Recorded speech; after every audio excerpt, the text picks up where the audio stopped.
Pembatasan kuota rokok jadi celah korupsi. Semerawutnya regulasi membuat lobi-lobi terjadi.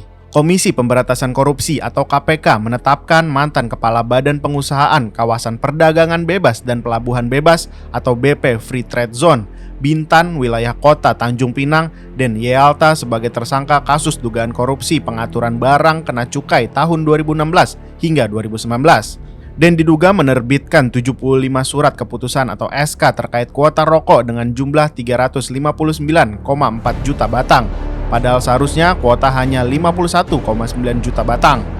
KPK menuding dan menerima keuntungan 4,4 miliar rupiah dari pengaturan yang dibuatnya. Sedangkan kerugian negara akibat pengaturan itu diperkirakan sampai 296,2 miliar rupiah.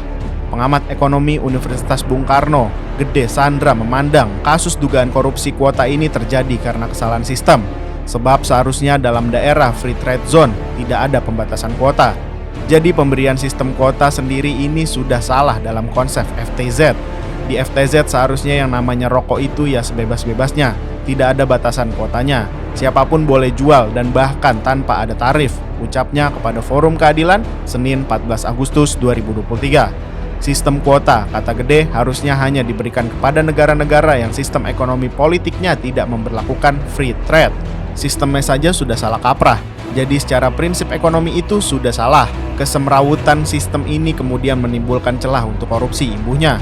Gede menjelaskan yang namanya pengusaha pasti memerlukan situasi politik atau situasi pemerintahan yang menguntungkan kepentingan bisnisnya.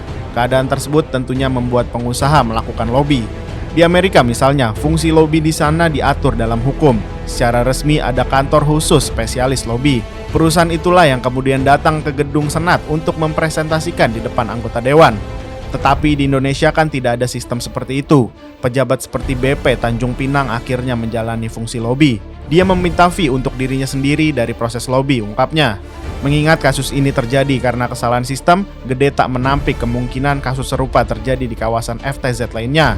Untuk itu, kata Gede, baiknya pembatasan atau sistem kuota di FTZ dihapuskan, sebab pengusaha tentunya akan melakukan gerakan-gerakan yang untuk mendapatkan kuota.